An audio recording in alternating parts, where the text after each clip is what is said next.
안녕하세요. 얼마 전 앓던 이가 시원하게 빠진 것처럼 속이 뻥 뚫리는 일이 생겨 사연을 보내봅니다. 저는 딸 하나를 키우는 평범한 주부예요.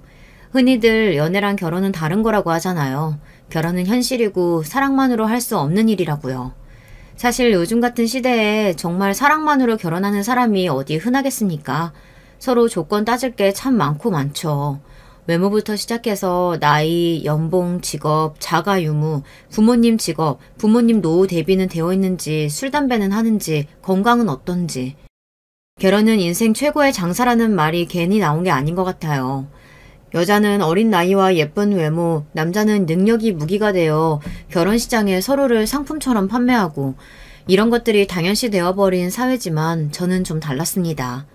어렸을 적부터 내가 만약 결혼을 한다면 꼭 운명적인 상대와 영화 같은 사랑에 빠져 열정적인 연애를 한 후 사랑의 결실을 맺고 싶다는 생각을 해왔거든요. 아마 여자아이들이라면 어렸을 적에 공주와 왕자의 사랑 이야기를 보며 한 번쯤 그런 생각을 해봤을 겁니다. 백마탄 왕자님까지는 아니더라도 나도 언젠가는 저런 운명의 상대를 만나 행복한 결말을 맺겠지 하는 상상이요. 저와 남편의 만남은 그런 영화 같은 이야기까지는 아니더라도 제법 운명적이기는 했습니다. 적어도 제 생각에는 그래요.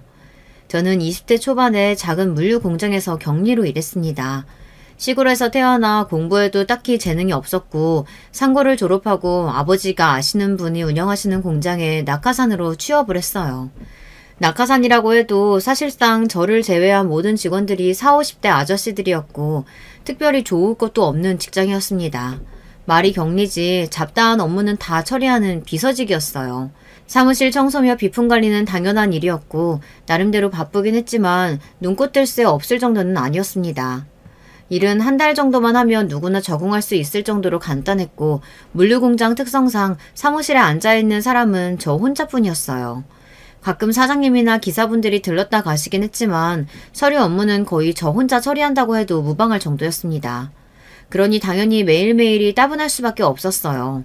가끔 말동무가 되어주시는 분들도 다들 아버지 벌이었고 모두 저를 딸처럼 예뻐해 주시긴 했지만 어울려서 대화를 나눌 만한 또래가 아무도 없었습니다. 물론 또래와 어울리려고 일을 하는 건 아니지만요. 그래도 20대 초반의 나이에 매일같이 사무실에 혼자 앉아 재미없는 서류만 들여다보고 하루 종일 말 한마디 하지 않고 있으려니 좀이 쑤시더라고요. 그러던 어느 날 저는 일하던 중 이상한 소리를 들었습니다.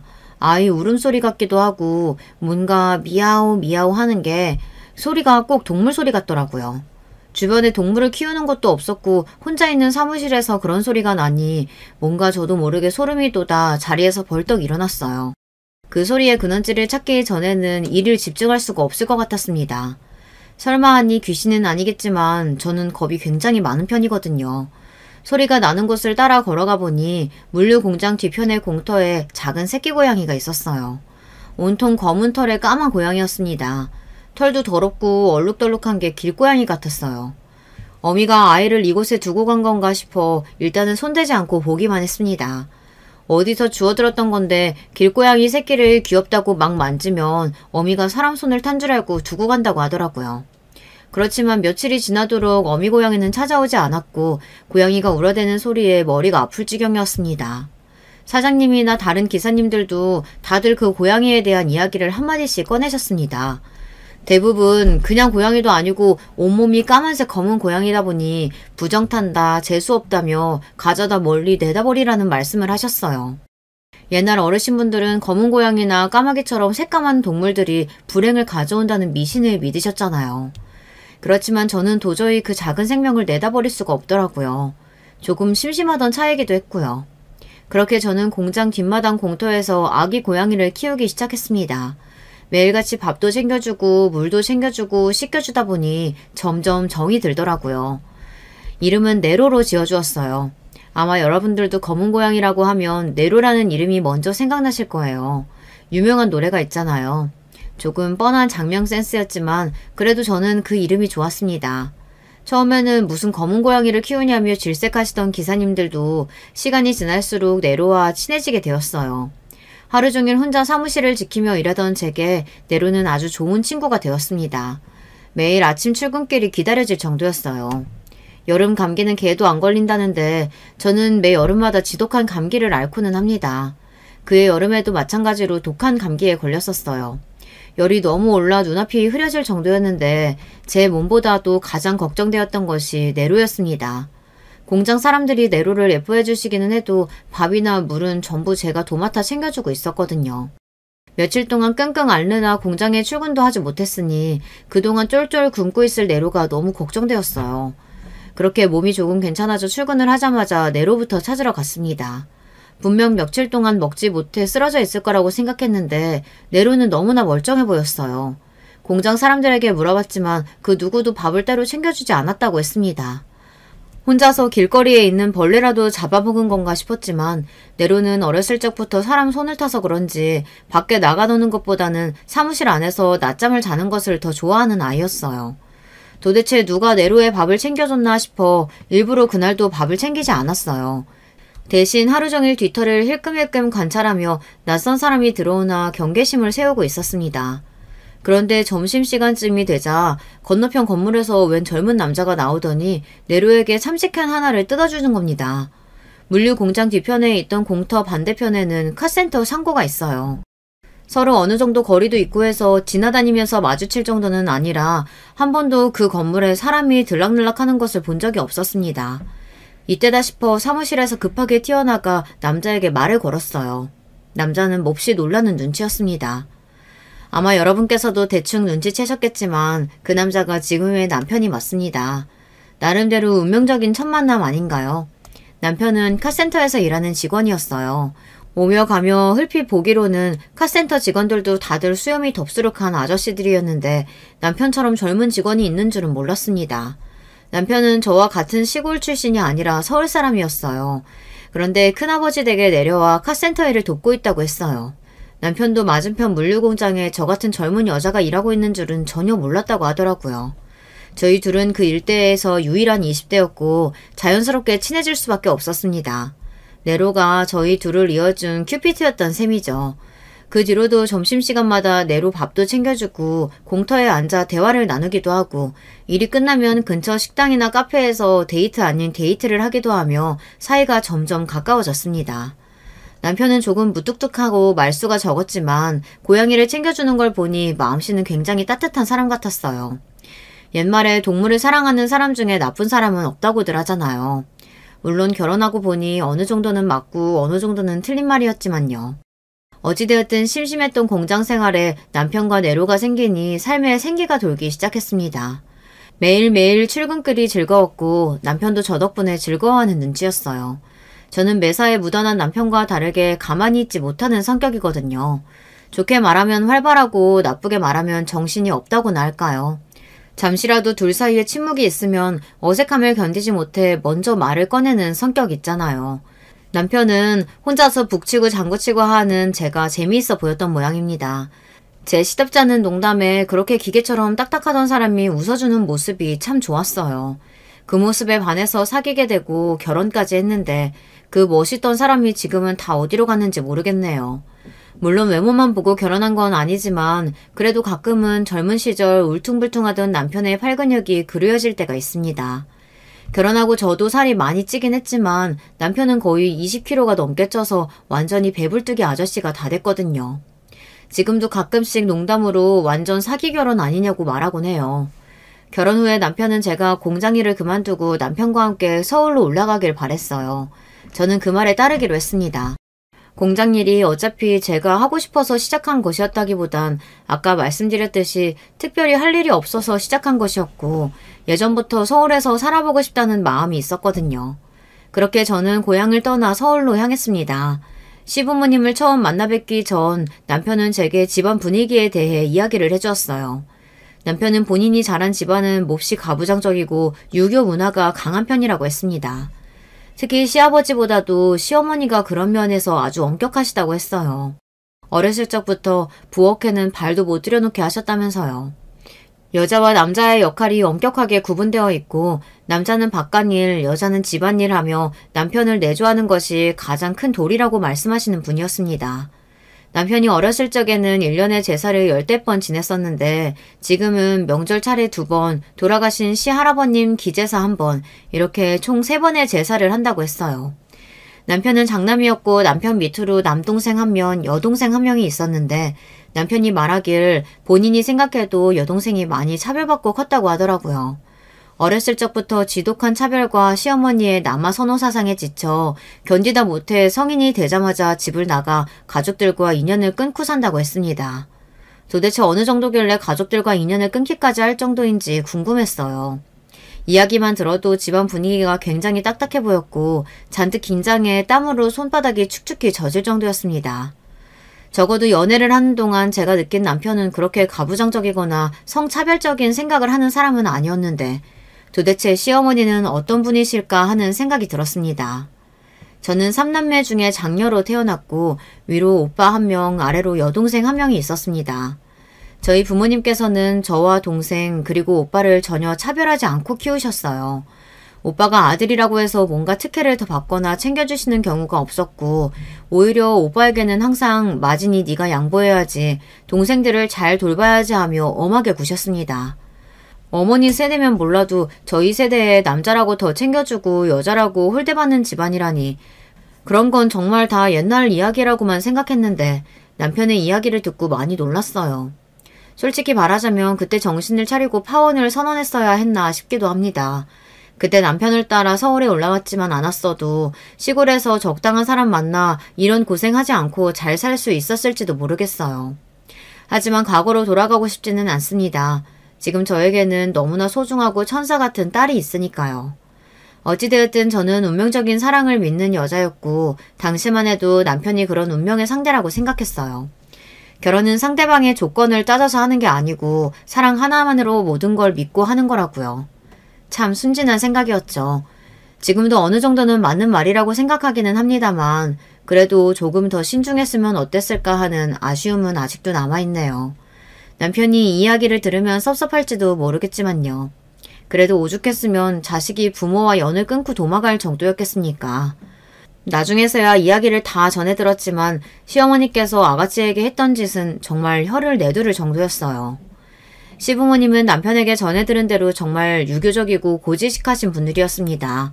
처음 인사를 드리러 가니 무슨 여자가 인사 오는데 옷을 그렇게 입고 오느냐, 제대로 된 선물 하나 안 사오느냐고 바로 제 행동을 지적하셨어요. 그렇게 비싼 옷은 아니었어도 나름대로 단정하게 차려입을 것 같고 과일 바구니도 들고 갔는데 시어머니께서는 과일 바구니가 영 성에 차지 않으셨던 모양입니다. 밥도 먹기 전에 제가 들고 간 사과를 하나 주시며 깎아보라고 하시기에 서툴지만 열심히 깎아냈더니 시어머니께서는 혀를 끌끌 차셨어요. 도대체 집에서 가정교육을 어떻게 받았길래 다 큰 여자가 과일 하나를 제대로 못 깎아? 안 봐도 집안 수준 뻔하다 뻔해. 저를 흉보시는 건 그렇다 쳐도 천만남에 저희 부모님까지 욕보이시니 당연히 기분이 좋지 않았습니다. 저는 어렸을 적부터 부모님을 도와 집안일을 많이 했었어요. 하지만 과일 같은 건 깎아본 적이 없었거든요. 시어머니 기준에는 과일을 깎을 줄 모르면 천하에 못 배운 년이라도 되는 건지 어찌나 사람을 연박을 주시던지요. 본인 같으면 딸을 저렇게 키웠으면 부끄러워서 시집이고 뭐고 아무데도 못 보낸다고 저 들으라는 듯 큰 소리로 투덜대시는데 정말 귀까지 뜨거워질 정도였습니다. 가장 당황스러웠던 것은 그런 상황에서 남편이 한마디도 제 편을 들어주지 않고 가만히 시어머니 말씀을 듣고 있었던 것이었습니다. 시아버지께서는 전해 들은 대로 몹시 과묵하고 저녁 식사 내내 겨우 한두 마디 하신 게 다였어요.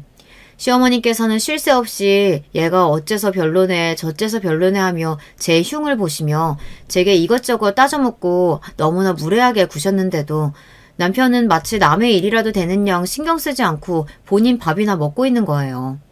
옆구리도 찔러보고 뭐라도 좀 거들라고 귓속말도 해봤지만 자리가 끝날 때까지 남편은 제 편도 시어머니 편도 들지 않고 입만 꾹 다물고 있었습니다. 사실상 그 상황에서 제 편을 들어주지 않은 것은 시어머니 말에 동의하는 것이나 다름없었기에 저는 기분이 몹시 상할 수밖에 없었어요. 나중에 집에서 나와서야 남편은 제게 내가 말하지 않았냐, 우리 어머니 성격 좀 극성맞으시다, 내가 뭐라고 한다고 그 말 두신 분도 아니고 괜히 거기서 네 편을 들면 어머니 짜증만 더 내시고 입 다물고 있는 게 나았다, 어차피 결혼하면 자주 보고 살 사이도 아닌데 괜히 서로 얼굴 붉히지 말고 그냥 좋은 게 좋은 거다 하고 넘어가자. 이렇게 말하며 위로 아닌 위로를 해주었어요. 그때는 남편 말도 어느 정도 일리가 있다고 생각했고 저만 조금 참으면 다 끝날 일이라고 생각했습니다. 결혼 준비를 하면서도 시어머니께서는 본인이 결혼하기라도 하시는 듯 하나부터 열까지 전부 다 참견을 하셨어요. 그 소식을 들은 부모님께서는 참 극성맞은 사람이라며 이해가 안 된다고 고개를 저으셨습니다. 결혼 준비는 거의 서울에서 이루어졌기에 고향 시골에 계신 부모님께서는 참여를 많이 하지 못하셨는데요. 시어머니께서는 그것도 불만이셨는지 꼬투리를 잡지 못해 난리였습니다. 참도 못한 우리 부모님께서 시어머니께 연락해 도대체 왜 그러시는 거냐, 정말 너무하시는 거 아니냐 따지고 들자 시어머니께서는 저희 부모님께 딸 가진 죄인이다 생각하고 참으셔야지 그거 조금 못 참고 이렇게 바로 연락해서 쪼아대면 딸 시집 보내고 어떻게 하시려고 그러냐. 원래 딸은 출가 외인인 거 모르시냐. 이러며 적반하장으로 뻔뻔하게 구셨습니다. 부모님께서는 그런 시어머니의 대답에 저를 상식 밖의 집안이랑은 도저히 결혼 못 시키겠다며 남편이 좋든 말든 무조건 파혼하라 하셨고 결혼이 한번 엎어질 뻔했어요. 추후에 앞뒤 사정을 다 전해 들으신 시아버지께서 직접 시골 고향까지 내려가 부모님께 사과를 하시고 어찌저찌 잘 마무리가 되어 파혼은 면하게 되었습니다. 그때는 참 순진하게도 그게 처음이자 마지막 실현일 거라고 생각했어요. 결혼만 하면 그냥 아무 문제 없이 잘 살 수 있을 거라고 생각했었죠. 남편 말대로 결혼은 당사자끼리 하는 거니 결혼 후에는 시어머니와 마주칠 일이 별로 없을 거라고 생각했거든요. 그래서 마냥 행복했습니다. 가진 것도 없고 모아둔 것도 없었지만 진정으로 운명의 짝을 만나서 행복한 결말을 맞을 일만 남았다고 생각했어요. 하지만 진정한 시련은 결혼을 하고 나서부터 본격적으로 시작되었습니다. 결혼 후에는 우리 둘이서만 지내고 시부모님 볼 일은 없을 거라던 남편 말과는 다르게 시어머니께서는 매일같이 저희의 신혼집을 드나드셨어요. 참다 못해 비밀번호를 한번 바꾸니 어찌나 성을 내시던지요. 내가 우리 아들 사는 집 오겠다는데 네가 뭔데 시애미를 못 오게 하냐며 돈내가 떠나가라 악을 쓰시길래 결국 다시 비밀번호를 알려드렸습니다. 도대체가 남편이랑 결혼을 한 건지 시어머니랑 결혼을 한 건지 알 수가 없었어요. 알고 보니 남편이 결혼하기 전에는 시어머니께서 서울부터 제가 살던 고향까지 일주일에 한 번씩은 반찬을 싸들고 내려와 남편을 보살펴 주셨다고 했습니다. 청소며 빨래며 시어머니께서 내려와 전부 다 해주시고 어린애나 다름없이 보살펴 줬더라고요. 어렸을 적부터 부엌에는 한 번도 들어가 본 적이 없던 사람이 혼자 산다고 했을 때 이상한 점을 느꼈어야 했는데 연애 시절에는 한 번도 남편이 지내고 있는 집에 가본 적이 없어 몰랐습니다. 평생을 시어머니의 보살핌 아래에서 자라서인지 남편은 지 손으로 밥 한 번 못 차려 먹는 인간이었어요. 밥도 못 차려 먹는 사람이 카센터에서 차 정비는 도대체 어떻게 하고 살았는지 모르겠습니다. 부모님 이야기를 전해 듣고는 집안일에 좀 서툴겠거니 생각은 했지만 정말 아무것도 할 줄 모르는 사람일 거라고는 상상도 못했어요. 남편에게 이제와 집안일 좀 도와라 말해봤자 평생을 걸쳐서 만들어온 습관이 고쳐질 리가 없었죠. 어차피 집에서 전업주부이라며 살림하고 있었으니 굳이 남편에게 집안일을 시킬 생각도 없었습니다. 물론 제가 없을 때 혼자 지낼 수 있을 정도는 되었으면 하는 바람은 있었지만요. 어찌됐든 남편에게 이제부터 내가 집안일을 도맡아 할 테니 시어머니께 제발 그만 좀 와달라 부탁 좀 해주라 말했고 처음에는 제가 시킨 대로 이제 안 오셔도 된다 몇 번 거절하던 남편은 그래도 본인 어머니고 평생 살아온 습관이 남아있는지 아무리 거절해도 막무가내로 찾아오시는 시어머니를 점점 나몰라라 했습니다. 그러던 와중 도련님께서 선을 받던 여자와 결혼을 하게 되었다는 소식을 전해 듣게 되었습니다. 듣기로는 강남 부잣집 출신이라는데 막상 만나보니 귀티가 하나도 나질 않았어요. 부잣집 특유의 그 여유로운 분위기가 전혀 없었다고나 할까요? 솔직히 말하자면 동서의 첫인상은 몹시 볼품이 없었습니다. 삐쩍 마른 몸에 푸석푸석한 머릿결, 축 처진 입꼬리에 인상도 몹시 사나운 편이었고 성격도 완전 불평불만 투성이었어요. 둘은 앞서 말했듯 선자리에서 만난 사이였는데 도련님은 솔직히 동서를 별로 마음에 들어하지 않았어요. 그런데 시어머니께서 동서 집안 조건을 보고 결혼을 밀어붙인 것이었습니다. 저와 남편이 결혼할 때와는 180도 다른 모습으로 동서 비위를 맞추기 위해 살살 웃고 있는 시어머니의 얼굴을 보니 참 어처구니가 없었습니다. 저와 제 부모님께는 딸은 출가 외인이니 뭐니 난리를 떨며 그렇게 진상을 부렸으면서 돈 많은 집안딸 동서한테 하는 행동을 보니 딸이고 아들이고 사실은 그냥 돈 있고 없고의 차이라고밖에 안 느껴지더라고요. 당연히 결혼 후에도 시어머니께서는 항상 동서를 싸고 도셨습니다. 온갖 굳은 일은 다 제게 맡기시면서 집에 비싼 과일이나 좋은 것이 들어오면 바로 동서부터 가져다 주셨어요.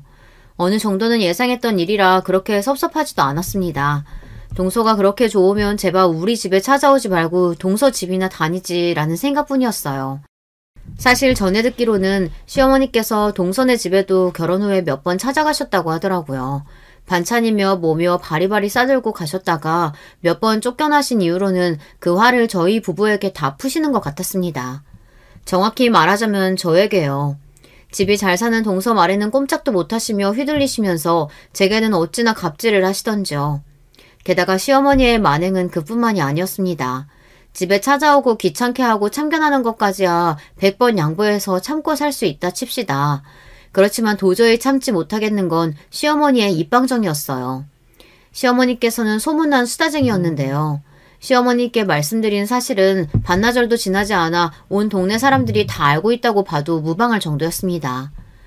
저는 어린 시절에 여행을 갔다 크게 사고를 당해 한쪽 발이 좀 불편해요.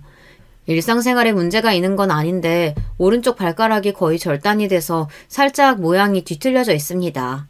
발가락 모양이야 남들한테 평소에 보여줄 일도 없고 걷고 뛰는데 아무 문제가 없으니 저도 제 발가락이 이상한다는 걸 자주 잊고 살아요. 그렇지만 아무래도 여름철에는 발가락이 다 드러나는 슬리퍼나 샌들 같은 걸 피하기는 합니다. 어찌되었든 남들과는 다른 모양이고 누군가가 물어볼 때마다 일일이 어렸을 적에 사고가 나서 그렇다 설명해주기도 번거롭고 조금 부끄럽기도 해서요. 보기 좋은 모양새는 아니니까요. 그런데 시어머니께서는 우연히 그 사실을 알게 된 이후 동네 아주머니들에게 우리 큰며느리가 발이 완전 병신이라고 말하고 다니셨다는 걸 전해 듣게 되었습니다. 본인이 봤는데 발가락 모양이 완전 뒤틀려서 깜짝 놀랐다느니 말도 안 되는 거짓말로 부풀려서 소문을 내고 다니셨더라고요. 저 스스로도 부끄러워서 한여름에도 운동화 신으며 감추고 다니는 사실인데 그걸 그렇게 아무렇지도 않게 남들에게 히히덕거리며 말하고 다니셨다는 게 너무 화가 났습니다. 게다가 일상생활에 아무런 문제도 없는데 저를 완전 저른바리처럼 묘사하고 다니셔서 시댁 옆집에 사시는 아주머니께서는 제가 장애를 가진 사람이라고 생각하셨대요. 저를 처음 만나보시고는 멀쩡하다며 놀라시더라고요. 시어머니께 도대체 왜 그렇게 말씀을 하고 다니시는 거냐, 불쾌하니 그만해 주셨으면 좋겠다 말씀드리니 그게 뭐가 그렇게 불편해서 난리를 치는 거냐며 내가 없는 말 지어낸 것도 아니고 적반하장으로 화를 내셨습니다. 정말 수백 번 양보해서 제 얘기를 하고 다니는 것까지는 참을 인자생이며 참을 수 있었어요. 그렇지만 한 번은 정말 제대로 폭발했던 일이 있었습니다. 결혼 후 얼마 지나지 않아 저희 어머니께서 유방암 선고를 받고 투병을 하시게 되었어요. 그 사실을 처음 전해 들었을 때 어찌나 눈물이 쏟아지던지요. 고향 떠나 멀리서 지낸다는 이유로 자주 연락도 못 드리고 장녀로서 어머니를 잘 챙겨드리지도 못했던 것 같아 죄책감 뿐이었습니다. 남편에게 사정을 이야기하고 허락을 받아 한 달에 일주일 정도 고향에 내려가 어머니를 간병하기로 했어요. 어머니께서는 날이 갈수록 수척해졌지만 그래도 항암이 효과가 좋아 큰 문제 없이 수술을 진행하게 되었습니다. 시어머니께서는 제가 어머니를 간병하기 위해 고향을 왔다 갔다 한다는 사실을 아시고서는 불같이 화를 내셨어요. 딸은 출가 외인이라고 몇 번을 말해야 알겠냐. 집에 밥 챙겨주고 빨래해주고 청소할 사람이 있어야지 하루 이틀도 아니고 일주일씩이나 집을 비우는 게 말이 되냐. 겨우 이런 식으로 내조하려고 나보고 집 드나들지 말라고 그렇게 큰 소리를 뻥뻥 친 거냐면서요. 저는 그런 시어머니께 그럼 어머니가 다 죽어가시는데 집에서 남편 밥이나 차리면서 나 몰라라 하라는 거냐. 저는 도저히 그렇게는 못하겠다. 남편도 허락해준 걸 왜 시어머니께서 나서서 뭐라고 하시냐 따지고 들었고 시어머니께서는 얘가 어디서 윗사람에게 눈 똑바로 치켜뜨고 대드는 거냐며 기가 막혀 하셨습니다. 아무리 그래도 결혼을 했으면 남편을 먼저 돌봐야지 우리 아들 밥도 제대로 못 먹고 다니겠다며 안쓰러워 하시는데 남의 부모 암 걸린 건 아무렇지도 않고 본인 자식 꼴랑 일주일 동안 제 손으로 밥 차려 먹는 건 그렇게 안타깝다니 다시 생각해도 참 어이가 없네요. 어머니께서는 유방절제술을 받으셨고 천만다행으로 그 후 몸이 잘 회복되어 지금은 완치된 상태로 잘 지내고 계십니다. 보통 유방암 환자들은 유방 절제술을 받은 후 모양을 재건하는 성형수술을 받아요. 미용 목적이 아니라 갑작스레 유방이 사라지면 환자에게 정신적 충격이 크기 때문에 치료 목적으로 진행되는 과정입니다. 어머니께서도 수술을 받으셨고 시어머니께서는 그 사실을 전해 들으시고는 동네 아주머니들께 또 질낮은 소리를 하고 다니셨어요. 사돈 여자가 유방암에 걸려서 수술을 했는데 새가슴이 생겨서 너무 부럽다면서요. 남편이 좋아하는 거 아닌가 몰라 하시며 깔깔 웃으시는데 정말 너무 화가 났습니다. 아무리 입이 싸도 그렇지 어떻게 생사를 오가는 수술을 하시고 겨우 회복하신 남의 어머니를 그렇게 사람들 앞에서 웃음거리로 만들 수 있나요? 그날은 결혼하고 처음으로 너무 화가 나서 어머니께 소리를 바락바락 지른 날이었습니다. 다시는 제 어머니 이야기 입 밖으로 꺼내지도 마시라. 한 번만 더 이런 일 생기면 시어머니고 뭐고 진짜 안 참겠다. 미친 사람처럼 소리를 지르니 그날 이후로 그 얘기는 일절 꺼내시지 않더라고요. 그러던 어느 날이었습니다. 갑작스레 시댁에서 연락이 왔는데 저녁에 밥을 먹으러 오라고 하셨어요. 아무 날도 아닌데 갑자기 웬 식사인가 싶었는데 알고 보니 집 나가서 연락 안 하고 산다던 아가씨가 돌아왔다고 했습니다. 엄밀히 말하자면 돌아온 건 아니고 우연한 기회로 연락이 닿았다고 했어요. 세상 참 좁다지만 이런 인연이 다 있구나 싶었습니다. 글쎄 동서와 아가씨가 같은 직장에서 일하던 동료였던 겁니다. 동서를 데리러 갔던 도련님이 회사의 로비에서 우연히 아가씨와 마주쳐서 이런 식사 자리가 마련된 것이었어요. 이야기로만 전해 듣던 아가씨는 생각보다 더 집안 사람들과 사이가 좋지 않아 보였어요. 넌 오랜만에 와서 인사한다는 애가 표정이 그게 뭐니?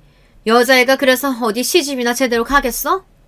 시어머니께서는 쉴 새 없이 아가씨에게 잔소리를 쏟아내셨고 아가씨의 표정은 점점 더 어두워져 갔어요. 결국 밥을 몇 숟갈 뜨던 아가씨는 쾅소리 나게 수저를 내려놓고 한숨을 내쉬었습니다. 내가 이럴 줄 알고 안 오려고 했어. 오빠가 하도 오라고 날려서 왔는데 엄마는 어떻게 이렇게 변한 게 하나도 없어? 아니, 변할 리가 없지. 내가 괜한 기대를 했나 보다. 그냥 딸 없는 셈 치고 앞으로도 이렇게 살자 우리. 다시는 연락하지 마. 그렇게 아가씨는 자리를 박차고 일어나 나가버렸고 자리는 엉망이 되었어요. 아가씨는 동서와 같이 평범한 회사에서 일하고 있었지만 사실 줄곧 그림을 그리고 싶어 했다고 해요. 어릴 적부터 그림에 재능이 있었고 항상 대회에 나가서 상을 타올 정도였지만 시어머니께서 격하게 반대하시는 바람에 결국 위대에 진학을 하지 못했다고 하더라고요. 여자는 자고로 많이 배워봤자 아무 쓸모가 없다면서요. 남편과 도련님은 배우고 싶다는 것이 있으면 아무리 비싼 것이라도 다 학원에 등록해주고 있는 힘껏 지원해주셨던 것과는 정반대의 행동이었습니다. 남편과 도련님이 크는 내내 부엌 한번 들여다보지 않았을 때 아가씨께서는 어린 나이부터 시어머니를 도와 집안일을 다 했어요. 답은 뻔히 정해져 있죠. 남편이란 사람이 제가 어렸을 적에 이랬다며 아무렇지도 않게 이런 이야기를 해오더라고요. 참 기가 찼습니다. 장남이 되어서 동생들을 잘 돌보지 못한 것을 부끄러워하지는 못할 망정 너댓 살이나 어린 동생들에게 본인 밥을 차리게 하고 본인 방 청소를 하게 한 것을 전혀 부끄럽게 여기지 않더라고요. 그런 걸 부끄러워할 사람이었으면 애초에 자기 손으로 밥을 차려 먹었겠지만 말입니다. 모든 이야기를 다 전해들은 건 아니지만 아가씨가 어떤 환경에서 코았을지 모든 것이 뻔하게 그려졌어요. 매사에 오빠들에게 뒤처져 집안에서는 항상 뒷전, 그러면서 굳은 일은 전부 다 본인 차지. 지금에 와서 제가 이 집안에서 맡고 있는 역할과 크게 다를 바가 없었습니다. 저라도 그런 환경에서는 도저히 견디지 못했을 것 같아요. 아무리 부모 자식 간의 인연은 쉽게 끊어지지 않는다지만 아가씨라고 그 어린 나이에 부모 품을 떠나는 게 쉬운 일은 아니었겠죠. 그 긴 세월 동안 얼마나 가슴에 맺힌 한이 많았으면 그렇게 인연을 끊어버렸겠어요. 낳아주고 길러줬다고 다가 아니지 않습니까? 다들 본인도 모르게 어렸을 적에 받은 상처를 평생 안고 살아가는 법인데 저는 아가씨의 심정이 충분히 이해가 됐습니다. 그 뒤로도 정말 서러운 일들이 많았지만 지금 가장 생각나는 건 제가 임신했을 때예요. 입덧 안 하고 지나가는 사람들도 있다지만 저는 정말 입덧이 심했어요. 음식 냄새만 맡아도 구역질이 올라올 정도였으니까요. 그런 제게 남편은 매일같이 아침을 차려주기를 요구했어요. 그때만큼은 정말 남편이 왜 남의 편인지 알겠더라고요. 본인 아이를 뱃속에 품은 여자가 음식 냄새도 못 맡아 힘들어하는데 어떻게 해서든지 아침만은 꼭 처먹어야겠는지. 그렇다고 시어머니를 불러 아침을 차려달라 할 수도 없으니 구역질을 참아가며 아침을 차려주긴 했습니다. 그런 제게 남편은 입덧이 그렇게 심하냐, 남들도 다 아는 임신인데 왜 너만 그렇게 증상이 심하냐, 속 편한 소리나 해대고 있고 정말 다시 생각해도 열불이 차오르네요. 예쁜 딸이 태어난 후로 그래도 일상에 조금이나마 행복이 찾아왔습니다. 아이가 방긋방긋 웃는 얼굴만 봐도 힘이 났어요. 남편은 당연히 산후조리고 뭐고 아는 게 아무것도 없었고 아이를 낳고도 평소처럼 제가 집안일을 하기를 바랬습니다. 연애할 때는 그저 조금 무뚝뚝하고 무신경하다고 생각했던 것이 결혼하고 좀 살아보고 나니 정말 최악이더라고요. 한번 대판 싸우고 난 뒤로 그나마 조금 육아를 도와주기는 했습니다만 사실상 육아며 집안일이며 전부 제 차지였어요. 아이는 너무 예뻤지만 몸은 많이 고됐습니다. 그러던 중 기제사 날이 돌아왔어요. 결혼한 후부터 명절이며 시할아버님 기제사까지 1년에 3번씩 꼬박꼬박 제사를 했고 그때마다 시댁에 가면 시어머니는 몸이 안 좋으시다며 하는 둥 마는 둥 동서는 바쁘다며 저녁쯤에 시댁을 찾아왔기에 사실상 거의 다 제 몫이었습니다. 그렇지만 이번 제사는 도저히 저 혼자서 할 수 없을 것 같았어요. 아이를 낳은 지 100일도 채 지나지 않았고 몸도 멀쩡하지 않은데 아이 돌보랴 제사 음식하랴 생각만 해도 끔찍했습니다. 어머님, 다름이 아니라 이번 제사 말인데요. 아시다시피 제가 애 낳은 지 얼마 안 됐잖아요. 몸 상태도 아직 안 돌아왔고 좀 쉬고 싶어서요. 뭐야? 나 때는 애 낳고 바로 밭 나가서 일하고 그랬어. 이게 어디서 엄살이야, 엄살은? 시어머니의 반응은 정확히 예상대로였습니다. 더 이상 상대할 힘도 없어 바로 동서에게 전화를 했어요. 동서, 잘 지내? 다름이 아니고 이번 제사는 좀 일찍 와서 같이 준비했으면 해서. 동서도 알다시피 내가 애 낳은 지 얼마 안 됐잖아. 몸이 예전 같지가 않네. 네? 저보고 제사 음식을 하라고요? 참나 어이가 없어서. 그냥 아줌마 쓰면 되잖아요. 아, 돈 없으시지? 제가 돈 내드릴 테니까 아줌마 불러서 하세요. 동서는 그렇게 전화를 끊어버렸고 참 기가 찼어요. 아무리 집 잘 산다고 한들 이건 너무 예의가 없는 거 아닌가 싶었습니다. 그래도 좋게 좋게 참고 어떻게든 제사에 참여해보려고 했는데 도저히 참을 수 없는 수준이었어요. 결국 저는 시아버지께 전화를 드렸습니다. 시아버지께서는 원체 무뚝뚝하시고 여자들 일에는 관심이 없으셔서 결혼하고 몇 년 동안 전화를 드려본 적이 손에 꼽을 정도였어요. 그런 시아버지께 이번 제사는 도저히 참여 못하겠다. 몸이 너무 안 좋다. 힘들다. 그동안의 일들을 쏟아내듯 모두 말씀드리니 가만히 듣고 계시던 시아버지께서는 알겠다며 이번 제사는 오지 말고 집에서 쉬라고 하셨습니다. 제가 집에서 쉬면 제사는 어떻게 되는 거지 조금 걱정이 되긴 했지만 그렇다고 제사에 갈 마음은 전혀 없어서 결국 남편만 보내게 되었어요. 그 와중에 남편은 저는 집에서 쉬는데 본인은 왜 제사에 가야 하냐며 투덜거렸는데 당신네 조상님이지 우리 집 조상님이냐 당연히 가야 하는 거 아니냐 짜증을 내니 그제서야 엉덩이를 떼더라고요. 그렇게 남편을 보내고 딸아이와 간만에 둘이서 평화로운 시간을 보내고 있는데 전화기에 불이 나게 연락이 오기 시작했어요. 신경이 쓰이긴 했지만 받지는 않았습니다. 그렇게 한숨 낮잠을 자고 일어나니 저녁이 다 되어서야 남편이 돌아왔고 완전히 녹초가 되어 있더라고요. 무슨 일 있냐고 물어봤더니 남편은 말도 말라며 제사에서 있었던 일들을 이야기해 주었는데요. 정말 믿기지 않는 이야기였습니다. 남편이 시댁에 도착하니 시어머니께서는 왜 혼자 왔냐며 설마 진짜 같이 안 온 거냐 물어오셨다고 합니다. 그때 시아버지께서 본인이 쉬라고 하셨다. 애 낳은 지 얼마 되지도 않았고 몸도 안 좋다고 해서 그러라고 했다 말씀해 주셨고 시어머니께서는 불만이 가득한 얼굴이었지만 시아버지가 그렇게 하라고 하셨다니 한마디 말도 못하고 뒤로 저에게 전화만 불이 나게 하셨던 것이었어요. 그럼 이 많은 제사 음식은 누가 다 해요?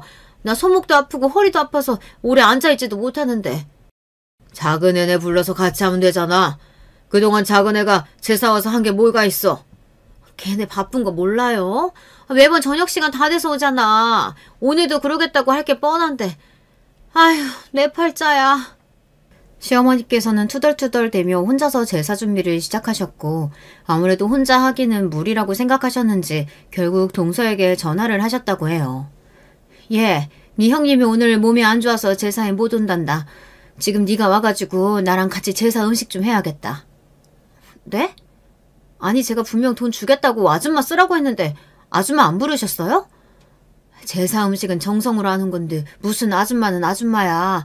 잔말 말고 지금 당장 와라. 저 지금 못 가요. 바빠요. 그럼 저녁에 갈 때 음식 좀 사갈게요. 됐죠?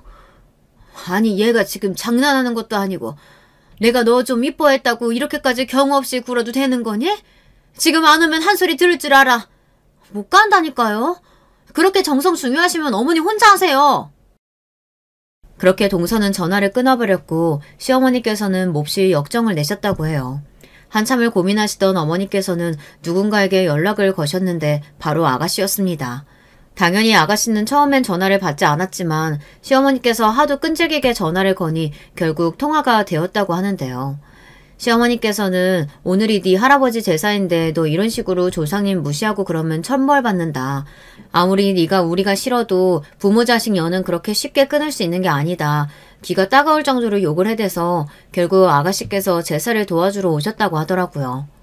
어렸을 적부터 시어머니 밑에서 구박받으며 제사를 수도 없이 도와서 그런지 아가씨는 완전히 제사 음식의 달인이라고 했어요.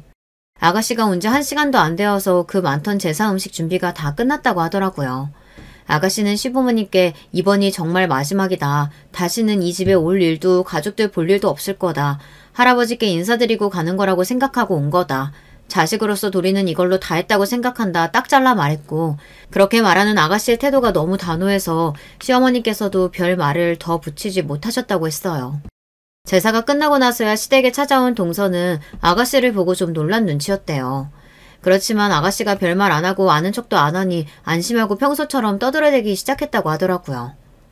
아니 제사 음식 사는 게 뭐가 어때서 그렇다고 그렇게 유난히세요? 요즘 세상에 하나부터 열까지 직접 하는 집 별로 없어요. 돈이 그렇게 아까우세요?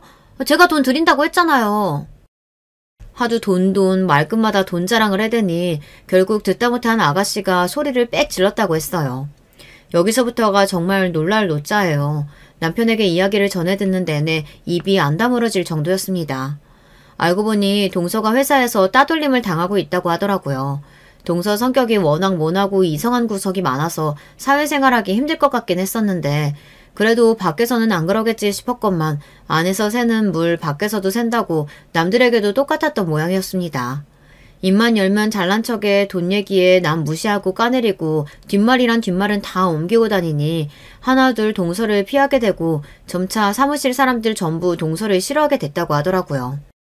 본인 말로는 돈 많아서 회사는 그냥 취미로 다니는 거라는데 매일같이 회사에 불평불만 투덜투덜거리고 사무실 분위기를 망치길래 한 번은 상사가 그렇게 회사가 불만이고 취미로 다니는 거면 그냥 그만두라고 호통을 친 적이 있다고 했습니다.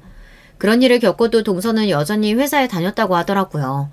회사 사람들도 본인 말처럼 돈도 많고 취미로 다니는 거면 때려쳐버리면 될 텐데 왜 저렇게까지 투덜대면서 회사에 붙어있는 건지 모르겠다는 반응이었다고 해요. 회사에 당신 빚쟁이 찾아오는 거 모르는 사람 없어. 저렇게 뻔뻔하고 입만 열면 거짓말인 여자가 도대체 누구랑 결혼했나 했더니 알고 보니 동서가 강남 출신의 잘 사는 집안 출신인 것은 사실인데 그건 다 옛날의 영광이고 동서 아버지 사업이 쫄딱 망한 후로는 빚더미에 시달리고 있는 처지였다고 하더라고요. 정말 들으면서도 어이가 없었어요. 어쩐지 잘 사는 집안 딸 치고는 품위도 없고 귀티도 안 흐르고 맨날 말로만 돈 많다 자랑을 해대지 비싼 물건 쓰는 꼴을 한 번도 못 봤는데 모든 퍼즐이 딱딱 들어맞는 느낌이었습니다. 아가씨는 앞으로 다시는 가족들하고 연락할 생각도 없고 어차피 곧 회사도 옮길 생각이었다며 정말 지긋지긋하다. 어쩜 며느리까지 저런 사람으로 수준이 맞게 들어왔냐면서 시어머니와 대판 말다툼을 하고 그대로 나가버렸다고 했어요. 며느리 한 명이 제사에 빠졌다고 그렇게 난리가 날 줄은 정말 몰랐습니다. 시어머니께서는 모든 사실을 아시고 충격에 뒷목을 잡고 넘어가셨다고 했어요. 다른 거 하나 안 보고 집안 배경 조건 맞춰 결혼한 건데 알고 보니 그 모든 게 거짓말이었다니 그럴만도 하죠. 이건 사기 결혼이다. 이혼을 한 해 만에 제사상 앞에서 난리를 치는 통에 결국 시아버지께서 다들 조용히 하고 집으로 돌아가라 호통을 쳐서 자리가 마무리되었다고 하더라고요. 아무래도 제 잘못은 없긴 하지만 다 제가 제사에 안 가서 일어난 일이니 그래도 좀 신경이 쓰이기는 했어요. 동서한테 연락이라도 해봐야 하나 하던 차에 호랑이도 제 말하면 온다고 딱 동서에게 전화가 왔습니다. 이거 다 당신이 계획한 거지? 그 여자도 당신이 부르라고 한 거 아니야? 제사 음식 좀 하는 게 뭐가 그렇게 힘들다고 이 난리 사단을 만들어. 책임져. 너 때문에 이혼당하게 생겼으니까 책임지라고. 조금이나마 남아있던 미안한 마음이 쏙 들어가는 순간이었어요. 울컥하는 마음에 저도 더 이상은 참지 않고 그동안 쌓아왔던 말들을 쏟아냈어요. 이게 어디서 반말이야. 너 그동안 그렇게 잘난 척 다 하더니 사실은 쫄딱 망한 집안이라면서. 내가 이런 말까지 안 하려고 했는데 보통 사람이 돈이 있으면 주변에 똥파리라도 꼬이기 마련이야. 근데 네 주변에는 아무도 없는 거 보면 모르겠니? 네 인성이 얼마나 파탄났으면 회사에서까지 따돌림을 당하겠어. 남들 욕하기 전에 본인부터 돌아봐. 돈 많은 게 다가 아니야. 아니지, 이제는 너 돈도 없구나. 그동안 돈 많다고 너 싸고 들던 어머니가 뒷목 잡고 넘어가는 꼴 보니 기분이 어떻지? 너 그 거짓말만 아니면 아무것도 아닌 인간이잖아. 없다가도 생기고 있다가도 없어지는 게 돈이야. 누구보다도 네가 더 잘 알잖아. 이번 기회에 그 썩어빠진 인간성 좀 고쳐. 할 말을 다 쏟아내니 속이 정말 시원했습니다. 그렇게 전화를 끊어버리니 당연히 바로 전화가 불이 나게 왔고 받을 생각은 전혀 없었어요. 동서뿐만 아니라 시어머니에게도 계속 연락이 왔고 역시나 받자마자 너네 집에서 가정교육 그렇게 받았냐. 세상에 제사에 안 오는 며느리가 어디 있냐. 험한 말을 쏟아내시더라고요. 평소 같으면 그냥 가만히 다 듣고 있었겠지만 더 이상 저도 다 참아주고 살 생각이 없었습니다. 어머니 자꾸 가정교육 운운하시면서 저희 부모님 욕하시는데 그러는 어머니도 남편 가정교육 잘못 시켰다. 이 나이 먹도록 지 손으로 밥 하나 제대로 못 차려 먹는 게 말이나 되냐. 어머니 말대로 저 가정교육 못 받고 못 배워먹은 년이니 앞으로 제 마음대로 살겠다. 참견하시지 말라. 그렇게 할 말을 다 쏟아내고 전화를 끊어버렸습니다. 그리고 앞으로 도저히 전처럼은 못 살겠다는 생각이 들어 남편에게 선언했어요. 시어머니 우리 집 그만 오시라고 하고 앞으로 제사 때도 혼자서는 요리 못한다. 당신도 나이 그만큼 먹었으면 밥 정도는 혼자 차려 먹을 줄 알고 기본적인 집안일은 해야지. 나랑 어머니 없으면 혼자 할 줄 아는 게 도대체 뭐가 있냐. 앞으로는 당신 하녀처럼 하나부터 열까지 다 안 해주겠다 말하니 남편은 발끈하더라고요. 본인도 하면 잘한다. 당신 마음대로 해라. 누가 들으면 당신이 엄청 큰일하고 있는 줄 알겠다면서요. 그런 남편을 보며 콧방귀를 뀌었습니다. 지금은 자존심이 상해서 큰 소리를 치지만 며칠 뒤면 제 앞에서 잘못했다 빌게 될 거라고 생각했어요. 남편이 제게 항복을 선언할 때까지 저는 밥도 차려주지 않고 빨래며 집안일도 하나도 해주지 않았습니다. 딱 저와 딸아이가 먹을 밥만 차리고 빨래도 마찬가지였어요. 그렇게 없는 사람 취급하며 며칠 지내니 혼자서 할 줄 아는 게 아무것도 없던 남편은 곤란해하는 게 딱 눈에 보이더라고요. 얼마 뒤면 잘못했다고 빌겠구나 싶었는데 갑자기 시어머니께서 저희 집에 찾아오셨어요. 무턱대고 비밀번호를 열고 들어오려고 하시길래 안에서 이중으로 문을 잠갔습니다. 시어머니께서는 문을 두드리면서 문 열라고 난리였고 저는 절대 열어드릴 생각 없다. 경찰 부르겠다 큰 소리를 쳤어요. 결국 시어머니께서는 저희 집에 한 발자국도 들어오지 못하시고 돌아가셨고 역시나 남편이 시어머니께 SOS를 친 거였더라고요. 며칠째 밥도 제대로 못 먹고 있다는 남편의 연락을 받은 시어머니께서는 불이 나게 반찬을 해서 저희 집으로 달려오셨던 것입니다. 소식을 듣고 어떻게 어머니를 문 앞에서 쫓아낼 수 있냐며 펄쩍 뛰는 남편에게 앞으로도 연락 없이 찾아오시면 절대 문 열어드릴 생각 없다. 예전처럼 다 참아주고 이해해주고 살지 않겠다 말하니 남편은 결국 뱃기를 들었습니다. 진작부터 이렇게 했어야 하는 일인데 제가 너무 미련한 부인이었던 것 같아요. 앞으로 명절이며 제사며 가서 딱 제가 할 만큼만 하고 지금처럼 바보같이 다 참아주고 살지는 않을 겁니다. 동선에는 결국 이혼을 하기로 했다더라고요. 솔직히 말해서 사기 결혼이나 다름없긴 하지만 조건만 보고 결혼한 도련님이나 결혼을 강요한 시어머니도 잘한 게 없다고 생각합니다. 요즘 시대에 사랑으로 결혼하는 사람이 어딨냐 하지만 서로 조건만 보고 결혼하는 행태가 그리 바람직하지는 않잖아요. 저부터가 조건보다는 사랑으로 결혼한 사람이기도 하고요. 물론 결과가 썩 성공적이지는 않은 것 같긴 합니다만. 어찌됐든 미우나 고우나 제 남편인데 앞으로도 지지고 볶고 잘 살아봐야죠. 결혼 생활 동안 정말 혼자서 마음고생 몸고생 많이 했었는데 이제서야 뭔가 속이 뻥 뚫린 기분이에요. 진작부터 할 말 다 하고 살 걸 내가 뭐가 부족하다고 그렇게 매사에 내내거리면서 고개 숙이고 살았던 건지 모르겠습니다. 물론 앞으로도 남편이 속을 썩이기도 하고 시댁과도 갈등이 생길 수 있겠지만 저 스스로의 마음가짐이 이전과는 완전히 달라졌으니까요. 앞으로 자라날 제 딸아이를 위해서라도 매사에 조금 더 현명하게 대처할 수 있는 엄마이자 부인 그리고 며느리가 되고자 합니다. 여기까지 제 긴 사연 들어주셔서 감사합니다. 다들 좋은 하루 되시길 바랄게요. 안녕하세요. 어느 때부턴가 유튜브에서 이런 사연 채널을 찾아 들으시는 분들이 많더라고요. 저희 엄마를 비롯해서 비슷한 연령대 분들이 꽤 들으시던데 저도 몇 번 들어봤어요. 그러다가 사연을 어쩌다가 보낼 생각을 했는진 모르겠지만 어쨌든 이렇게 적어보내는 게 뭔가 재밌네요. 바쁜 일상을 쪼개고 쪼개어 며칠 걸려 쓴 내용이긴 하지만 알아서 각색 잘 해주시리라 믿어봅니다. 덤덤하게 시작은 했지만 사실 그간의 제 인생은 정말 사연이라는 표현에 딱 맞아떨어지는 엄청난 날들이었어요. 하지만 이게 말이에요. 잠깐이라도 자기 자신을 동정하게 된다면 그 흐름이 엄청 무서운 것 같아요. 파도 물살 타듯 빨려 들어가서 자꾸 자기를 동정하고 불쌍하다고 생각하게 되거든요. 그것만큼 비참한 게 없고 그 늪에 빠지면 다시 나오기 힘들기 때문에 정신 똑바로 차려야 한답니다. 제 경우엔 정말 매번 냉수마차를 맨정신에 맨살에 부대 끼듯 아주 모질게 해대는 사람이 있었거든요. 지금도 마치 어제 일처럼 새롭게 증오심이 끓어오르게 만드는 사람이지만 웬만하면 털어내고 싶어요. 그 사람은 다름 아닌 제 시어머니 김순자 씨예요. 비록 가명이지만 이렇게 이름으로 표현하고 싶은 이유는 정말이지 도저히 어머니라는 명칭조차 붙이고 싶지 않은 사람이기 때문에 인간이 어쩜 저렇게 악랄하고 못됐을까 싶어요. 왜 그렇게 집에 돈이 없대냐? 아니, 돈 1, 2천도 없는 집이 어디 있어? 아무리 우리 정민이가 장가를 가긴 해야 한다만 어째 그렇게들 살았대? 엄마 뭐 하시냐? 아버지는? 이때 저는 좀 말하기 껄끄러웠던 게 연애할 때도 저를 싫어하시는 게 티가 났지만 결혼 앞두고 정말 너무 노골적으로 불만을 나타내시는 거예요. 남편이 그나마 막아준답시고 뭐라 말을 하긴 했어요. 엄마, 내가 유진이 아버님 일찍 하늘나라 가셨다고 미리 말씀드렸잖아요. 그걸 왜 물어봐요 진짜. 사람이 눈치가 없어 정말. 이땐 말이에요. 참 슬픈 얘기지만 그나마 남편이 저를 참 좋아했던 때인가 봐요. 결혼하고 싶어서 애가 탈 때니까 이렇게 편을 들었었나 싶더라고요. 하여간 어머니 앞에서 저를 감싸면서 그게 더 어머니에게 미움을 사는 일인지도 모르고 미련하게 편을 들었더랬죠.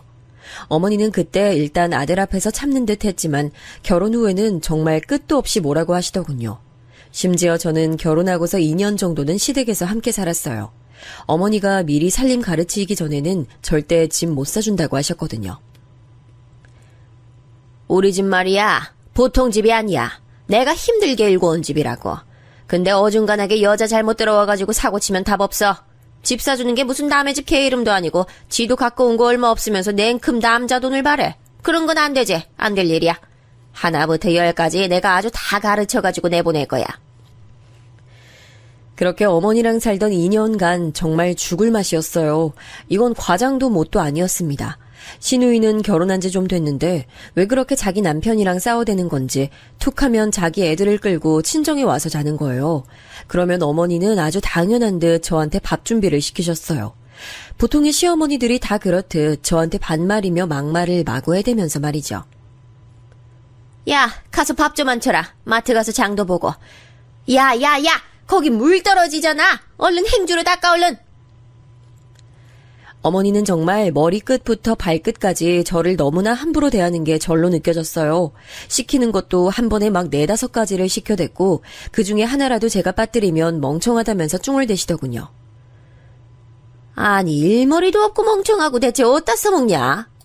아이 하여간 며느리라고 이런 걸 얻었으니 내 아들이 가서 주워온 걸 내가 누구한테 한탄을 해 진짜. 아이고 내 팔자야. 어머니의 이런 말투는 제 가슴에 상처는 둘째치고 정말 피가 철철 흐르게 만들더군요. 어쩜 그렇게 말씀을 모질게 해대시던지 게다가 시누이도 정말 만만치 않게 독한 인간이었어요. 제가 돈 없이 시집왔다는 걸 두고 그렇게 물고 늘어지며 은근히 까대는 거예요. 아니 우리 정민이 대단하지? 내 동생이지만 얘가 여간 잘난 애가 아니야. 옳게는 그거 확실히 알아야 돼. 진짜 복도 없지. 정민이가 장가를 이렇게 갔으니까 철민이라도 제대로 된 곳에 장가 보내야 돼. 아들 둘 다 가난한 집에 장모복 없는 곳에 보내기는 좀 그렇잖아. 너무 얄밉고 얄미운 게 저를 저격하는 말을 해놓고선 꼭 딴 데를 보더라고요. 그리고 잽싸게 화제를 돌려버려요. 우와 엄마 그게 뭐야? 게장이야? 나 먹을래. 좀 줘봐. 밥 없어? 제가 째려볼 틈도 주지 않고 그렇게 화제를 쓱 바꿔버리는 게 제 시누이였어요. 그리고 얼마나 자기 친정에 자주 들락거리는지 일주일에 3번씩은 왔던 것 같아요. 신우 남편은 그런 모양새가 싫었던지 다행히 처가댁에 자주 오지 않더라고요.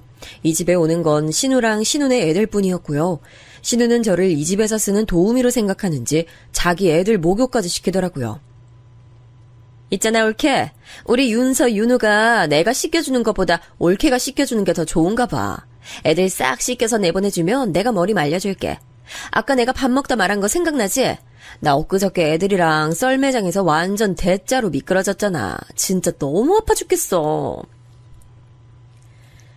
저도 참 뭐가 그렇게 꿀릴 게 있다고 시댁에 같이 살면서 시누이가 시키는 걸 다 하고 있었을까요? 그런 중에 남편은 신혼인데도 맨날 늦어서 집에 새벽에 들어왔고요. 늘 느지막이 방문을 열고는 늦어서 미안하단 소리를 했어요. 갈수록 저는 남편과의 생활이 조금도 없는 게 너무 숨막히고 힘들더군요. 이런 불만을 몇 번이나 토로했고 남편도 자기 딴에는 맞춰주려고 했었는데요. 그래도 곳에 자기 엄마와 누나가 뭐라고 해대는 소리를 듣고 쏠랑 넘어가는 거예요. 제가 그걸 어떻게 눈치챘냐면 어머니가 안방에서 숨죽여 통화하는 소리를 들었거든요. 뭐? 아이고 웃기고 앉았다 별소리를 다 듣네 내가 이 나이에 며느리 눈치 보고 살아야겠냐? 너 말이야 정민아, 너 귀한 아들이야. 왜 그렇게 잡혀 살아? 네가 뭐가 모자란데, 어? 이때 순간적으로 뜨끔하면서 누가 봐도 제 얘긴지 알겠더라고요. 그러고서 저는 슬쩍 밖으로 나가 산책을 했는데 그러고 잠깐 후에 돌아오니 어머니는 아주 날카롭게 따지시는 거예요. 어디 갔다 오냐? 젊은 애가 뭐 그렇게 밖에 볼 일이 있어? 집에 할 일이 얼마나 산더미처럼 많은데. 가서 얼른 빨래 걷어와. 좀 이따가 혜진이랑 윤서, 윤우 밥 먹으러 올 거야. 이런 생활들이 계속되니까 기절하겠더라고요. 툭하면 신우네 애들 들이닥쳐서 밥 먹어대고 간식 먹고 밤에는 신우가 저한테 애들 씻기는 것까지 시켜서 재우고 가고 저는 새벽에야 남편 얼굴 보고 겨우 잠들려 치면 어머니는 저부터 건드려가며 깨워요. 곧 죽어도 옆에서 코 골고 있는 자기 아들은 건드리지 않습니다. 그때 어머니가 정말 고질적으로 맨날 해대는 소리가 있었으니 저는 아직도 그 말이 제 골을 울릴 정도로 선명해서 아주 이골이 나요. 네가 뭐가 힘드냐? 우리 아들이 훨씬 고생하고 있지. 잔말 말고 빨리 나와. 이 말에 온갖 울상 죽을 상 다 하면서 진짜 저 밑에서부터 끓어오르는 울음을 억지로 참아가며 겨우겨우 밖으로 나왔던 게 생각나요. 어머닌 말이에요. 심지어 제가 아플 때도 절대 쉴 틈을 주지 않아요. 이거 무슨 60년대 말도 아니고 신파 드라마에 나오는 옛날 며느리들 이야기 같지 않나요? 가끔 친정엄마랑 통화할라 치면 어머니는 매섭게 생긴 눈으로 계속 쏘아보며 무슨 말을 하는지 아주 노골적으로 엿듣더라고요. 어쩌다가 제가 친정이라도 다녀오려고 하면 아주 죽을 기세로 저를 쥐잡듯 잡아요. 너는 아주 근본이 틀려먹었어. 아니 시댁에 얹혀 사는 주제에 제대로 해먹는 것도 없고 머리는 멍청해가지고 뭐가 그리 잘나서 친정 가서 들어왔는다고 그러냐? 네 엄마가 왔다 가라디? 어머니는 우리 엄마를 니네 엄마라고 부르면서 절대 사돈이란 단어를 쓰지 않더군요. 하다못해 우리 엄마가 저랑 자유로이 보기 힘드니 수박이랑 과일들을 사가지고 시댁에 찾아오신 적이 있었는데요.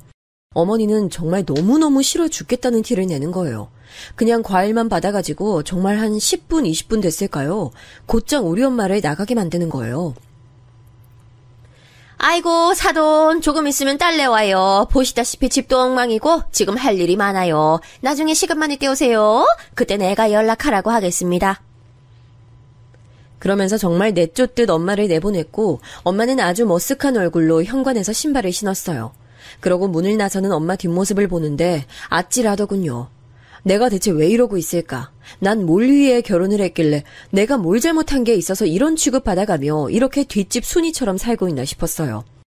아빠 없이 엄마랑 둘이 사다 오던 중에 학교에서 왕따도 당하고 힘든 일도 겪었지만 이렇게 처절하게 상무시를 당하며 살아본 적이 없었거든요. 시기는 어느새 2년쯤 됐고 저는 남편에게 아주 큰 결단을 표했어요. 오빠, 우린 계속 이렇게 어머니랑 같이 사는 거야? 시간 지나면 나가자고 하지 않았어? 나 솔직히 말할게. 나 계속 이렇게 어머니랑 같이 살기 힘들어. 오빠는 이해 못 해주겠지만 나 스트레스 너무 많이 받아서 살이 이렇게나 빠졌어. 그 정도는 오빠도 알지 않아? 이때 정말 얼마나 한이 맺히던지 말하면서 피로감에 숨도 잘 안 쉬어지더군요.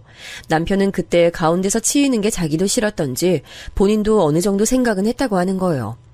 결국 시간이 좀 걸리긴 했지만 우리는 크게 멀리 벗어나 보지도 못하고 5분 거리에 있는 집을 얻게 됐답니다. 그래도 저는 정말 단칸방이라도 어머니랑 붙어있지 않는 환경이 된 게 믿을 수가 없더라고요.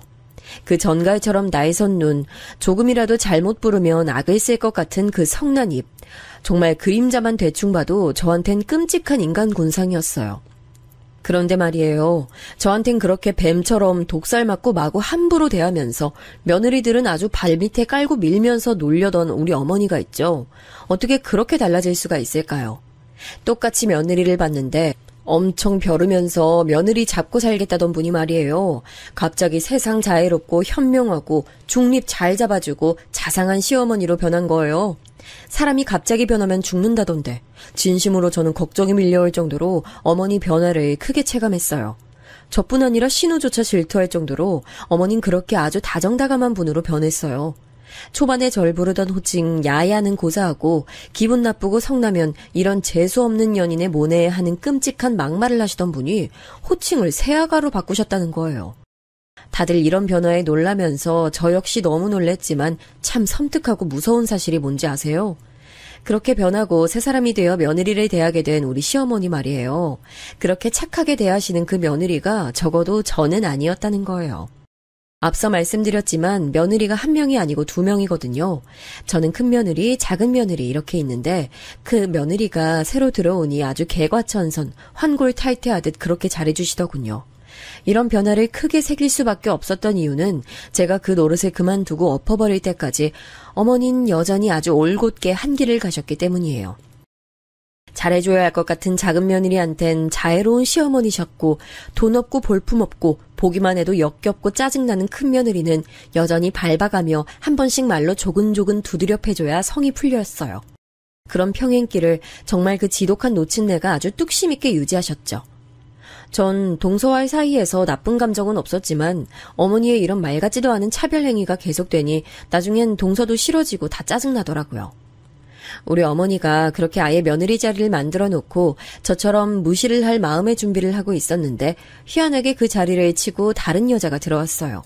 도련님이 만나던 여자가 있었는데 임신했던 걸 알고도 어머니가 불러서 어찌나 모질게 굴어댔던지 그만 아기를 하늘나라에 보내게 됐는데요. 어쩌면 그 여자도 저보단 똑똑했던 것 같네요. 그런 쓰디쓴 경험을 한번 하고 나더니 그대로 헤어져 버렸어요. 저한테도 이런 말을 남겼었어요.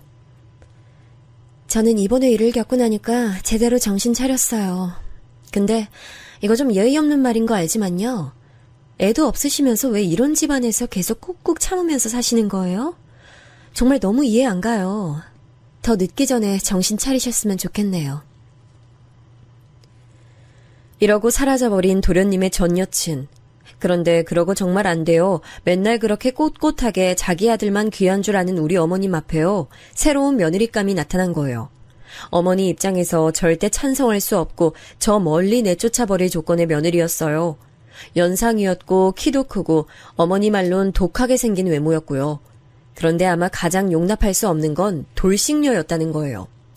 다행히 자식은 없지만 일찍이 결혼했고 이혼한 지 시간이 많이 지났다더군요. 하여간 어머니가 도저히 용납할 수 있는 내용이 아니었는데도 어머니는 곧장 그 며느리를 품에 안고 쓰다듬게 되시더군요. 이유는 딱 하나밖에 없었어요. 바로 돈. 어머니가 그렇게 미쳐서 환장하는 돈 말이에요. 아주 동서 들어오고 나서 저한테 얼마나 자랑을 하는지 들으라는 듯 말하시더군요. 그 집 사돈이 아주 젠틀해. 돈도 많이 쓰고. 그런 집을 내가 언제 만나보겠어. 우리 철민이도 그댁 친척한테 취업했잖아. 하여간 아주 장가 잘 갔어. 작은 애가 얼마나 선물을 갖다 주는지 몰라. 하여간 내가 그동안은 며느리가 있는 건지 죽은 건지 하고 살았는데 이제 사 제대로 들인 느낌이 난다. 너는 좀 머리가 있으면 느끼는 게 있어라. 어? 이런 소리를 정말 매번 전화해서 해댔고 노골적으로 우리 둘이 같이 있는 자리에서도 차별을 해댔어요. 명절에 시댁에 같이 모였는데 자꾸 동서 보고는 앉아있으라는 거예요. 아이고, 새아가 뭘 움직이냐 움직여. 넌 그냥 아무것도 안 해도 돼. 선물도 사오고 용돈도 그렇게 줘놓고 뭘 밥까지 하려고 그래. 가만히 앉아서 그냥 주는 거 먹기나 해.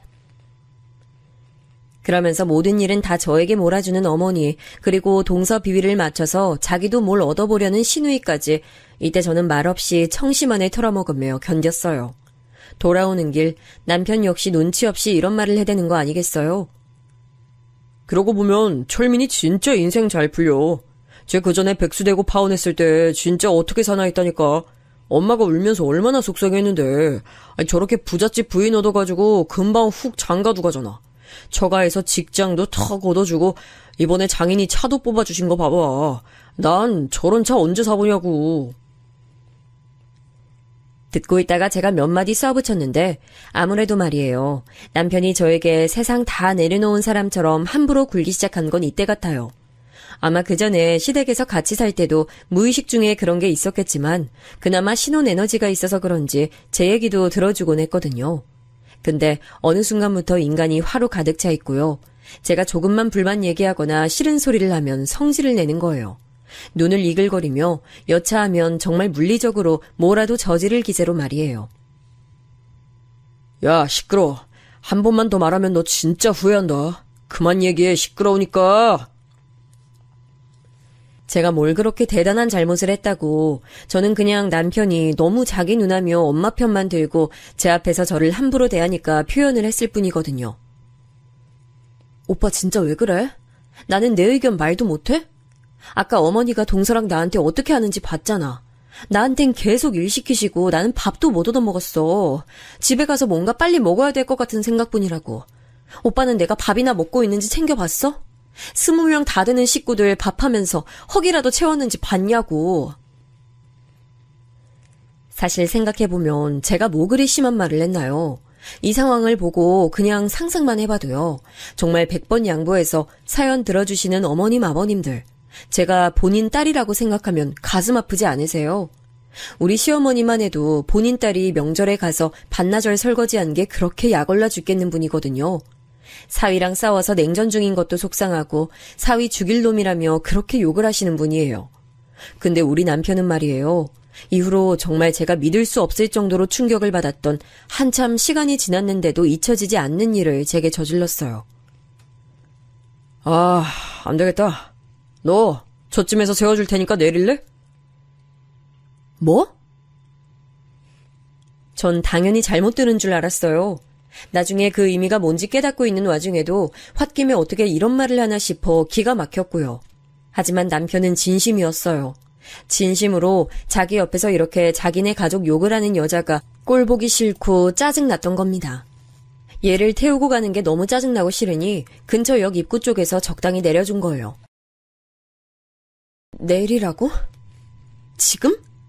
지금 여기서? 아니, 가만히 있어봐.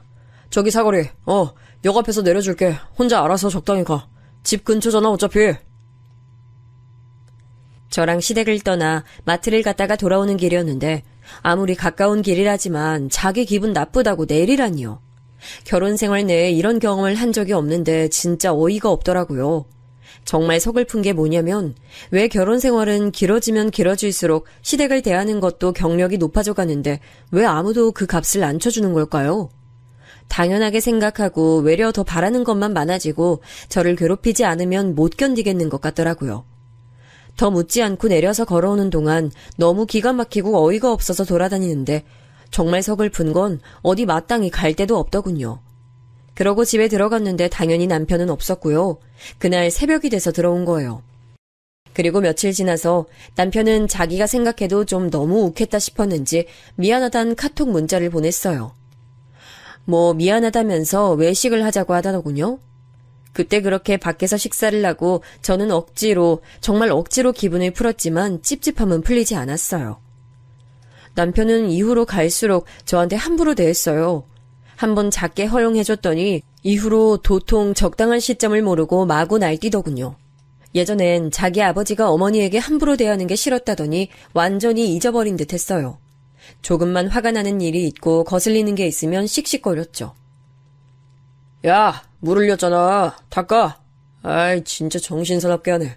가뜩이나 일도 피곤하고 다 짜증나 죽겠는데 이게 뭐야? 그렇게 눈치를 보게 만들었으며 그런 모습이 무서워 조심하려는 제 모습 보고 만족한 듯 보였어요. 그렇게 길들여갔고 그게 바른 모습이라고 생각하는 듯 했죠. 왜냐면 제가 이렇게 금세 수그려 맞추려는 걸 보면 조용했고 제가 조금이라도 말을 하려고 하면 버럭거렸거든요. 조용히 안 해? 누가 네 생각 듣고 싶대? 얘기하지 마. 네 얘기 들을 필요 없어. 너는 그냥 내가 시키는 대로만 해. 도대체 왜 우리 관계가 이렇게 흘러가고 있는지 이해가 안 됐어요. 우리끼리 나와 산 지 얼마나 오래됐다고 남편은 신혼 때와 너무 다른 모습으로 함부로 굴었거든요. 몇 번 다투다 이 문제로 따지고 드는 제게 아주 기함할 소리를 하더군요. 네가 이렇게 만든 거야. 네가 이미 선 넘은 짓 한 거 몰라? 네가 툭 하면 우리 엄마랑 누나, 철민이까지 나한테 욕했잖아. 이제는 재수씨까지 마음에 안 든다 그러고 진짜 우리 집엔 딱 너만 없으면 돼. 너는 네 주제를 알아야 돼. 상황이 이렇게 흘러가면서 저는 모든 일상이 다 정남이가 떨어지며 싫어지더군요. 아무것도 하기 싫고 친구들도 만나기 싫었어요. 뭔가 망가지기 전 마지막 발악이었던 것 같은데 지금 생각해보면 그렇게 해서 살아남겠다고 했던 행동 같아요. 생존 본능이랄까, 그래야만 남편한테 인정받고 숨 쉴 수 있을 것 같았어요. 오빠, 우리 어머니랑 여행이라도 갈까? 어? 나 오늘 피곤해서 친구들이랑 술 먹고 올 거니까 그렇게 알아. 그리고 이따 집에 엄마 온대. 네가 엄마랑 알아서 시간 잘 보내. 이때 어머니는 딱히 용건도 없는데 들이닥쳐서는 저에게 소일거리를 잔뜩 주고 아버님 욕에 본인 사위 욕에 맘에 안 드는 시고모들까지 그렇게 실컷 입으로 털어대더니 밥 얻어드시고 가시더군요. 남편은 저에게 자기 엄마를 맡겨두곤 유유히 사라져서 토요일 아침부터 그 다음날 새벽까지 술이 떡이 되도록 안 들어왔어요. 그날 어머니에게 꽤 모욕적인 소리를 들었던 저는 아마 여러모로 한계에 치달았습니다. 정말 더 이상 뭘 퍼내려고 해도 퍼낼 수 없이 쩍쩍 갈라진 가뭄 같은 마음을 안고 남편이 들어오길 기다렸어요. 남편은 역시나 술에 취해서 들어왔고 잠깐 붙잡고 얘기하자는 저에게 또 짜증을 내더군요. 야, 나 잘 거야. 피곤하다고. 그냥 놔둬. 말 걸지 마라, 어? 이렇게 극단적으로 변해버린 남편을 따라다니며 시중드는 것도 지쳤고 언제 갑자기 벌처럼 집에 들이닥칠지 모르는 어머니의 방문과 핀잔, 멸시에 저는 정말 질려 미칠 것 같았어요. 게다가 이런 흐름이 계속되니 동서도 뭔가 그런 냄새를 맡고 은연중 무시하더라고요. 어머, 형님. 이런 걸 형님이 잘하시니까 대신해 주시면 안 될까요? 전 정말 요리나 이런 거 하나도 할 줄 몰라요. 떡이랑 나물이랑 재료는 사왔는데 이거 제가 하다가 다 망칠 것 같아요. 형님이 해주시면 제가 이따가 설거지 열심히 할게요. 시댁 가서 이런 식으로 늘 일을 벌리고 수습은 제가 하게 하고 어머님, 아버님, 남편과 시댁 식구들은 모두 동서편만 들었어요. 재수씨니 새아가니 하는 정식 명칭을 붙여 동서를 부르면서도 제게는 다들 호칭을 제외하고 부르거나 어머니는 어쩌다가 기분이 나쁘면 연소리를 붙여 함부로 부르기도 했어요. 생전 잘하면서 농담으로도 우리 엄마한테도 들어보지 않은 소리인데 어머니는 그런 말을 서슴없이 했어요. 무튼 저는 이렇게 머릿속이 윙윙거리고 정말 미치기 직전인 정신상태였고요. 남편은 맞춰주는 것도 끝에 다다랐기 때문에 굳이 제 할 말을 다 토해내버렸어요. 당연히 남편은 중간부터 말을 끊으려고 했고 그래도 제가 듣지를 않자 급기야는 물리적으로 저를 제압하려고 하더군요. 손찌검을 당하고 아픈 건 둘째치고 그 모멸감을 믿을 수 없었던 저는 남편을 한번 올려다봤어요. 남편은 뭘 보냐는 듯 더 당하고 싶냐는 듯 윽박지르면서 집안을 마구 휘저어 놓더군요. 그대로 전 지갑을 들고 집 밖으로 나왔어요. 그러고 정처 없이 터벅터벅 걸어가는 길, 저의 이런 상황이 너무 기가 막히고 억울하더군요. 엄마한테 말을 할까 하다가 알면 너무 괴로워하실 것 같아서 전화를 했어요. 어머니 아들이 나한테 이렇게 했다. 그래서 저는 밖으로 쫓겨나듯 도망 나왔다. 어떻게 생각하시냐고 시어머니에게 말이에요. 사실 저도 뭐 좋은 소리 들으려고 연락한 건 아니고요. 아들 감쌀 거라고 생각은 했어요. 저도 그 집에서 정말 집에 굴러다니는 행주만도 못한 존재였으니까요. 하지만 저는 이 말을 듣고 진정으로 정말 진지하게 이혼을 결심했습니다. 뭐? 정민이가 널 때려? 아이, 그냥 스쳤겠지. 걔가 뭘 때리긴 때려. 뭐? 확실하다고? 증거 있어? 아이고, 좀 시끄럽게 좀 굴지 마라. 아이, 번잡스럽고 정신사납게 진짜. 아니, 솔직히 말이야. 그래도 그 뭐야, 다행인 거 아니냐, 그 정도면? 네? 다행이라니요? 뭐가요? 다행이지. 그럼 너는 네 남편이 술 먹고 열받는다고 어디 밖에 나가서 남 때리고 사고 쳤으면 좋겠어? 그럼 더 큰일이지. 그냥 너 하나 밀치고 끝났으니 그걸로 얼마나 다행이야. 집안에서 그러고 끝나길 다행이지. 밖에 나가서 사람 쳤으면 경찰 부르고 시끄럽지. 그냥 집안에서 적당히 불 끄면 된 거야. 그걸로 넘어가. 내 말 무슨 말인지 알겠어? 이때 전 충격이 너무 커서 숨이 멎은 듯 가슴이 답답하다 못해 어쩔 줄 모르겠더라고요. 세상에 아무리 지독한 시어머니들이 많고, 아니 저보다 더한 시어머니도 있을 거예요. 그런데 일단은 제가 감당할 수치를 완전히 뛰어넘어버리는 순간이었어요. 그때 깨달은 거죠. 내가 왜 이 망할 할망구, 진짜 짐승만도 못한 인간을 왜 어머니라는 고분고분한 호칭 붙여가며 종같이 살았을까 하는 걸 말이에요. 지금 뭐라고 했어요? 나를 쳤으니까 다행이라고요? 이봐요, 어머니. 얻어 쳐맞은 게 신우이여도 동서여도 그따위로 말할 수 있어요? 내가 이 집에서 정말 사람도 짐승만도 못한 거냐고요. 어떻게 당신 아들이 절 때렸는데 그따위로 말할 수가 있어요. 저는 사람 축에도 안 껴요? 밖에 있는 사람만 사람이에요? 안에 같이 살고 있는 저는 뭐냐고요? 정말 그간의 결혼 생활 중 처음으로 그렇게 눈 뒤집고 정신 나가서 막 소리를 질렀나 봐요. 어머니는 제가 막 웽웽거리며 따지는 걸 듣고 놀라긴 했지만 더 매섭고 독하게 물어뜯더라고요. 이게 어디서 소리를 찔러? 누가 뭐라고 했냐? 하여간 너는 맨날 멍청해서 문제야. 그냥 이를 덮으면 될 걸 가지고 키워가지고 울고 징징거리고 아주 지겨워 죽겠다. 너 그따위로 말할 거면 진짜 꼴도 보기 싫으니까 네 엄마한테 가. 네 집 어른들한테 얼른 네 데려가라고 하라고. 하여간 망할 멍청한 년 같으니라고. 이때 제가 얼마나 피를 쏟듯 시어머니에게 욕을 해댔는지 택시기사님이 너무 정신 사납다고 그만 내려달라 하실 정도였어요. 전화를 얼른 끊고도 분이 안 풀려 씩씩거리는데 목이 완전히 다 쉬어버리고 쓴맛이 밀려오더라고요. 나중엔 숨이 잘 안 쉬어져서 처음에 저한테 왜 이렇게 경박하게 소리 지르냐고 호통치던 택시기사님이 급기야 놀랐어요. 제가 막 떨면서 택시 뒷좌석에 쓰러지듯 누우니까 근처 병원으로 가야 하냐고 하시는데 그냥 전 제발 원래 말한 곳으로 데려다 달라고 했어요. 거긴 저희 엄마 집, 친정이었거든요. 뭘 하건 간에 엄마를 좀 봐야, 엄마를 붙잡고 엄마 손이라도 잡아봐야 진정할 수 있을 것 같았어요. 저는 그렇게 지독히도 제 편이 필요했습니다. 괜찮다고, 너 잘못한 거 없고 너는 그냥 괜찮다고, 저기서 그렇게 잘근잘근 씹혀지고 함부로 취급당할 애가 아니라고 다독여줄 제 편이요. 거의 다 가서 엄마에게 전화를 냈고 제 대신 전화를 기사님이 받아서 통화해 주시는 덕에 엄마가 뛰어왔어요. 얼굴이 허옇게 혈색이 다 빠진 상태로 비틀거리며 택시를 타고 온 절 보고 엄마 가슴이 얼마나 찢어지셨을까요. 그때 엄마 부축을 받고 집에 들어가서 따뜻한 엄마 집에 누우니 그제야 잠이 밀려오더라고요. 몸이 얼마나 지쳐 있었던지 정말 우는 것도 이젠 지겨워서 하고 싶지 않았어요. 다음날 눈을 뜨자마자 걱정하는 얼굴로 저를 보고 있는 엄마에게 조용히 말했죠. 엄마, 나 이혼해도 돼? 제발 부탁이야, 이혼시켜주라, 어? 엄마는 놀란 듯 했지만 제가 이런 말을 그냥 하는 게 아니랄 거란 예상을 아마 밤새 했던 것 같아요. 몇 가지만 물어봐도 되겠냐 하며 제가 겪은 일들을 말했고 엄마가 너무 충격을 받고 있기에 어느 정도는 약화시켜서 말하기도 했어요. 말하다 보니 저만큼 상처를 새롭게 받고 있는 사람이 우리 엄마였거든요. 이 말을 통해 제가 엄마에게 상처를 준다 생각하니 너무 자세히 말할 수도 없었어요. 이래저래 엄마는 저 스스로 나서지 못하도록 최대한 방어를 하면서 정말 지독한 그 이혼 과정을 끝끝내 마치게 됐어요. 너무 황당하게도 이혼 과정 말미쯤엔 남편이 이혼을 못 해주겠다고 했어요. 심지어 저에게 사과하는 문자를 길게 보내기도 했고요.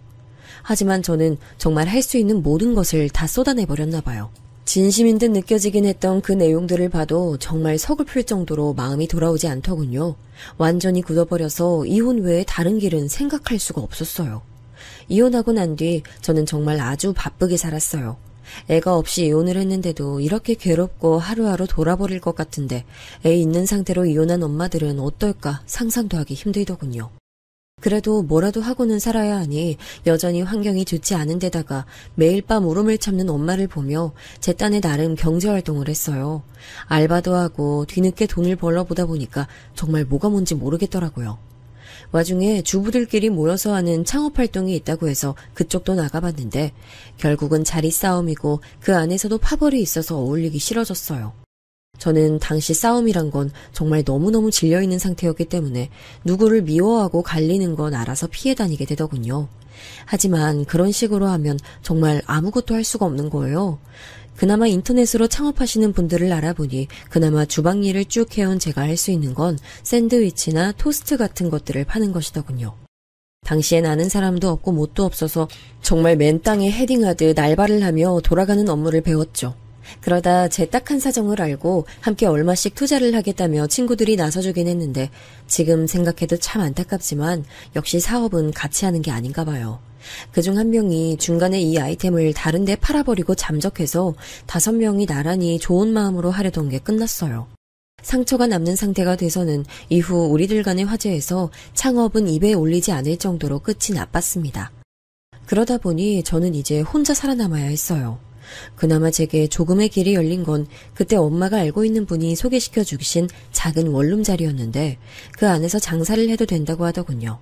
아마 부동산 쪽이랑 잘 아시는 분이었던 것 같아요. 제 사정도 엄마를 통해서 들어서 알고 있었고 딴에는 도움을 주겠다며 그런 자리를 소개해 주신 거죠. 결론부터 말하면 저는 그곳에서 토스트와 음료 그리고 간단한 메뉴들과 음료를 팔기 시작하면서 비로소 돈이라고 부를 만한 수입을 얻게 됐어요. 거의 시작이라고 말할 수 있는데 당시에 정말 너무 바쁘고 할 일도 많고 밤낮 없이 일에 치여 살다 보니 다른 일들을 미처 신경 쓸 수가 없더라고요. 악을 쓰고 잊으려고 했던 것도 있지만 경제활동을 좀 해보겠다고 힘들게 살다 보니 제 큰 트라우마인 이혼을 크게 생각할 수 없었어요. 왜냐면 솔직히 그 악랄한 시어머니 정도까진 아니더라도 제가 배달 장사를 하고 음식 판매를 하던 와중에 만났던 손님들, 업자들, 그리고 계속 뭔가를 소개해오던 어른들이나 치근덕대던 사람들까지 어쩜 그렇게 다 골고루 진상인지 몰라요. 인간 군상이 다양할 수밖에 없다지만 어쩌면 시어머니 같은 인간을 통해서 그나마 학습한 게 나았던 걸까요? 아무리 지독하게 제 속을 썩일지언정 저 정도로 저를 무시하고 짓밟아대는 사람은 없었습니다. 이미 그런 내성이 생겨서랄까 아무튼 사람으로 인한 스트레스는 그냥 그럭저럭 그러려니 하고 지나가게 됐어요. 그쯤 되니 엄마도 조금은 신기해 하시더군요. 네가 진짜 죽기 살기로 고생하면서 하니까 돈이라도 벌리는구나. 이제 보면 너 이혼 잘했어. 엄마도 그동안 마음고생 많이 했는데 앞만 봐도 너 이혼 잘한 것 같아. 갑자기 왜 그런 말을 해, 엄마는? 엄마는 눈물을 얼른 닦더니 코가 맹맹해져가지고 이렇게 말을 하는데 맞는 말 같은 거예요. 그동안 사람들이 엄마한테 홀로 딸도 용케 시집 보내고 넉넉한 집에 보냈다면서 딸이 참 행복하겠다고 했거든. 근데 엄만 자신이 없더라고. 우리 유진이가 그런 집에 시집 가긴 했는데 유진이는 정말 행복하게 맞는 걸까? 결혼한 게 얘한테 맞는 선택이었을까? 엄만 자신이 없었어. 전 생각도 못했던 일면을 엄마에게 듣게 된 거예요. 엄만 겉으로는 사람들에게 딸이 결혼했고 잘 살고 있다고 가벼운 그냥 얘기를 했지만 늘 불행해 보이고 지쳐 보이는 제 모습을 떠올리며 엄마도 괴로웠던 거죠. 그 말을 들으니 정말 가슴이 찢어질 듯 아프더라고요. 그러던 와중에 제가 시작했던 음식 장사는 물살을 타고 흐름이 좋아져 종잣돈이라고 부를 만한 돈이 생각보다 꽤 모였어요. 장장 5년이라는 시간에 닿기까지 진상들도 많이 만나고 돈을 이렇게 만져본 적이 없어서 투자도 겁없이 했다가 크게 얻어맞기도 했어요. 하지만 나중에 임대 관련 사업으로 팁을 얻게 되고 어느 시점부터 감이 잡히게 된 거예요. 저도 저의 이런 변화가 스스로 놀랍게 느껴지기도 했고 물론 투자에서 잘 안 된 것도 있지만 부동산 관련해서도 감이 많이 좋아졌더군요. 그런데 정말 그런 와중에 불쑥 제 안에서 스프링처럼 퐁 하고 튀어오르는 게 있었어요. 저 같은 한낱 집안일만 하고 아무것도 할 줄 모르던 여자가 어느새 100억대에 가까운 나름 자산가로 불리우게 되고 SNS에서도 수많은 팔로워가 따라오게 됐는데 왠지 모르게 제 안에 있는 불쾌함이 계속 그대로 있는 거예요. 뭔가로 덮고 닦아내고 그러면 될 줄 알았는데 인생의 힘든 길목마다 자꾸 떠오르더군요. 그건 바로 시댁에 대한 안 좋은 기억들, 시궁창 같은 추억들이었어요. 그들에게 당했던 끔찍한 차별, 무시당한 것들, 남편에게 함부로 달아줬던 상황들, 막말이나 여러 가지들이 끊임없이 떠오르는 거예요. 대체 이걸 어쩌면 좋지, 어떻게 복수라도 해야 하나 싶던 차에 제가 유튜브였나 어딘가에서 강의를 듣게 됐어요. 근데 정말 듣는 순간 아주 아프게 저를 때리는 듯한 가슴을 깊이 울리는 내용이더군요. 사람이 힘들 때 우리 뇌가 움직이게 돼요. 다시는 그런 위기에서 닥친 일을 학습하지 말라고 방어하는 차원에서 뇌가 이런저런 힘들었던 기억을 촤라락 펼쳐주는 거예요. 그런데 가끔 오류가 나서 쓸데없이 안 좋은 기억들을 너무 많이 소환시키거나 혹은 너무 오랫동안 그 창이 떠 있는 거예요. 그럼 사람은 계속 안 좋은 기억에 휘말려 있고 부정적인 생각을 하게 되는 거예요. 정확하진 않지만 대강 이런 뉘앙스의 글이었거든요. 제 딴에는 잊고 내가 더 잘되면 된다는 주의로 살아왔고 그걸 원동력으로 해서 더 열심히 살자고 막 뛰어왔어요. 근데 잘 모르겠는 거예요. 저 강의를 들으니 굳이 점 찍고 복수가 목적이라기보다는 그냥 한 번은 매듭을 짓고 싶더라고요. 어떤 방면이든 간에 제 자신을 나타내고 그들에게 명확하게 입장을 전달하고 싶었어요. 그래서 제 비서를 데리고 함께 이전 시댁 기억을 더듬어 대충 아직 남아있는 전 남편이나 시누이의 카톡 사진을 조사해보고 주소 변동이 없단 걸 확인했어요. 그리고 곧장 시댁으로 찾아가게 됐는데요. 근처에서 서성거리다가 집으로 들어가는 전 시어머니를 발견한 거죠. 전 곧장 날선 목소리로 불렀어요. 그때 참 다행히게도 시어머니 혼자 있지 않고 그 표독스러운 시누이도 옆에 붙어 있더군요. 안녕하세요, 어머니. 형님, 저예요. 유진이요. 제가 떡하니 서서 팔짱을 끼고 제 차 앞에서 그들을 불렀어요. 그랬더니 둘은 저를 보고 처음에 못 알아보는 듯 했어요. 그러다가 눈살을 찌푸리면서 다시 보더니 험악한 얼굴을 한 상태로 인지하더군요. 너 뭐야? 뭐냐고, 뭐야? 저요. 저 이전 며느리였던 유진이요. 아시면서 왜 그렇게 부르세요? 적어도 이때까지만 해도 되게 세된 목소리로 탁탁대면서 말을 했고 비서에게는 차에 있으라 하고 저만 움직였어요. 잘 지내시나 봐요. 할 얘기가 있어서 왔어요. 그러자 뭐가 그렇게 억센 일이 있었는지 아니면 원래 인상대로 고약하게 나이를 먹어서 더 못돼진 건지 얼굴이 더 심술궂게 변했더군요. 뭐 때문에 찾아왔냐고 쏘아붙이면서도 위아래로 저를 훑어보고 뒤에 있는 제 차와 그쪽에서 이쪽을 보고 있는 비서까지 싹 다 둘러보는 게 느껴졌어요. 심호흡을 싹 하고 아주 차분하게 말했죠. 사실 제가 이혼하고 힘들게 살아오면서 어머니나 시댁 나부랭이들 떠올리면 욕밖에 뭐가 더 있겠나요? 욕지거리하고 아주 진상짓을 하고 아니면 그들이 그렇게 찬양하던 돈으로 그들을 조롱하고 다 짓이겨버릴 수도 있었을 거예요. 솔직히 그런다고 한들 누가 저에게 손가락질을 할 수 있을까요? 그런데 저는 제 인생이 펼쳐진 일에 새삼 실감이 안 나는 경제를 가지게 되었으면서도 사실상 막 마음이 편하다거나 상황이 좋게만 굴러가는 건 아니었어요. 보니까 인생이란 건 정말 동화가 아니더라고요. 먼 단계를 건너고 또 건너서 성공을 거뒀다고 해서 행복하게 잘 살고 영원히 좋았다 이렇게 끝나는 게 아닌 거예요. 그냥 계속해서 징검다리 위에 있고 나는 움직여야 하더군요.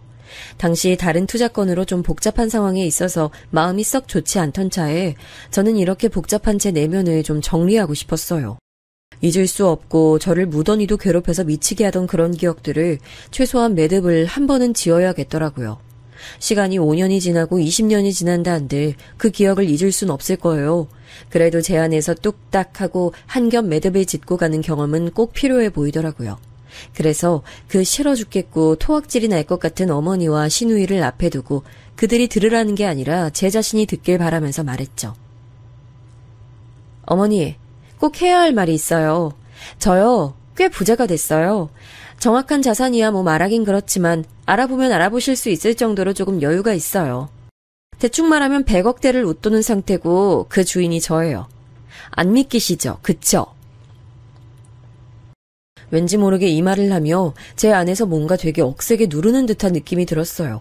그간의 아픔과 분노와 환멸과 증오를 누르는 건지 아니면 뭔지 모르겠지만 되게 강력하게 제 안에서 싸우는 감정이 일어나더라고요.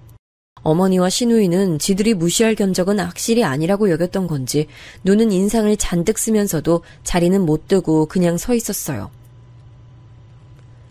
하고 싶은 말이 있어서요. 어머니 말이에요. 어머니 참 저한테 잘하셨더라고요. 저 엄청 무시하시고 본인 아들이 사고밖에 안 치고 절 때려서 다행이란 소리를 감히 하셨죠? 없이 자란 게 돈 무서운 줄 모른다며 변기물 내리는 것까지도 타박하셨죠. 있는 집 동서한텐 새아가 호칭 꼬박 붙이시고 저한텐 재수없는 년이라면서 째려보셨고요. 애도 못 가지고 여자 구실도 못한다고 침 뱉으신 기억도 있고 아프면 손에 병균 묻어 있으니까 잘 닦고 밥 차리라고 시키신 적도 있고요. 기억나세요? 안 나세요? 이쯤 토해내다 보니 역시 분노가 무서운 게 지도를 더듬으며 길을 찾아가듯 이런 것도 다시 하나씩 더듬으니까 너무 선명하게 보이는 거예요. 마치 목적지를 눈앞에서 보듯이 말이에요. 그러니 저는 중간에 이 흥분이 제어가 안 돼서 잠깐 숨을 참았다가 다시 찬찬히 말했어요.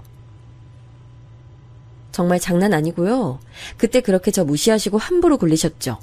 그렇게 고생해보니까요. 어머니 아들이랑 이혼해서 이 무서운 세상 밖에 나와서 뭘 하던 다 해먹을 수 있겠던데요. 저 진짜 악물고 무섭게 살았어요. 고생할 건 뭘 더하던 간에 어머니한테 받았던 모멸감을 이길 게 없더라고요. 이때 숨이 또 잘 안 가눠져서 내쉬는 동안 신우이랑 어머니는 뭔가 무서운 일이라도 당하게 될 것 같았던지 처음엔 그 화나있던 눈이 점점 공포에 치닫는 듯 했어요.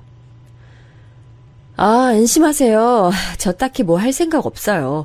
솔직히 뭐 도저히 이런 말은 못할 것 같아요. 예를 들어 고맙다던지 절 고생시켜주셔서 제가 이만큼 성장했다 이런 말 절대 못해요. 근데 뭐 비슷한 얘기 같아요. 어머니랑 형님이 저를 그따위로 대하고 함부로 굴리지 않았으면 제가 지금 100억대 재산을 관리할 수 있을 정도의 규모로 살 수 있었겠어요? 그건 아니거든요. 아무리 생각해봐도 우리 엄마한테 물어봐도 그건 아니라고 얘기할 것 같아요. 횡설수설하는 느낌으로 엄청 헐떡거리며 분노인지 정리인지 모르게 바쁘게 말을 했습니다. 아무튼 그냥 이런 말을 어머니랑 형님 보고 해야겠어서요. 약속드리지만 2번 다시 오지 않을 거예요. 다시 얼굴 볼 일은 없을 테니까 안심하고요. 어찌됐건 두 분이 저한테 독살스럽게 하신 덕분에 지금의 제가 이렇게 됐네요. 잘 산다고요? 끝. 이렇게 끝이에요. 무슨 말인지 알아들었죠? 그럼 저 가요. 안녕히 계세요. 그러고 마치 남편과 둘이 살던 집에서 택시를 타고 엄마 집에 쓰러지듯 내렸던 것처럼 간신히 걸어서 제 차로 와서 거의 쓰러지듯 차에 탔어요. 진정이 안 되는 그 감정이 분노였는지 울음이었는지 내 자신에 대한 동정이나 처연함이었는지 모르겠어요. 그래도 그 말을 하고 거의 눕듯이 기대 앉아서 집으로 돌아오는 동안 갈수록 채기가 내려가듯 마음이 좀 안정되더라고요. 확실히 그런 매듭을 지어야 하는 게 분명히 필요했나 봐요. 복수를 한 것도 아니고 따지고 보면 이도저도 아닌 것 같기도 하죠. 그래도 할 말 했고 정리했어요. 피 튀기는 복수를 해서 그들을 깔아뭉갠다 밟아놓는다 그런 게 다 무슨 소용이 있죠? 제 자신을 온전히 생각한다면 저라는 길고 긴 영화 안에 저들이 있다면 크게 필요한 장면은 아닌 것 같아요. 시댁에선 벗어났고 제가 이만큼의 성과를 거두는 인생을 살았다고 하지만 여전히 저를 자잘하게 괴롭히는 사람들이 있습니다. 눈치를 봐야 하는 사람도 사업도 있고요. 신경 쓸 게 여전히 있죠. 제가 그런 끔찍한 시집살이를 통해 얻은 건 100억대의 자산이 아니라 그냥 저에게 시비 걸어오고 싸움 걸어오는 것들에게 지지 않겠다는 정신, 그거 하나 같아요. 될 때까지 해보자가 아니라 지지 않겠다, 일어나 보겠다 하는 생각으로 악착같이 왔죠. 뭐래도 어머니 같은 관계에서 저한테 그보다 더 험악하게 굴 수 있는 사람은 다행히 없었고요. 그렇게 계속해서 제 사업 안에서도 쭉 싸워가고 있는 중이에요. 그렇게 메시지만 전달했을 뿐인데도 형님과 어머니 얼굴은 거의 기절할 지경이더라고요. 제가 뭐 해코지를 할까 겁먹은 것 같길래 그럴 생각은 없다고 누차 말했는데도 믿을 수 없나 봐요. 그건 죄 지은 거 많아 불안할 일 많은 그들 몫인 거고 저는 이대로 우직하게 제 갈 길을 가려고 합니다. 솔직히 쓰면서 많이 힘들었어요. 기억들을 끄집어내고 거기에 다시 몰입이 되어 생각을 하다 보니 정리를 한다는 게 참 쉽지 않네요. 들어주시는 분들도 이 힘든 얘기 같이 들으시느라 고생하셨네요. 감사합니다.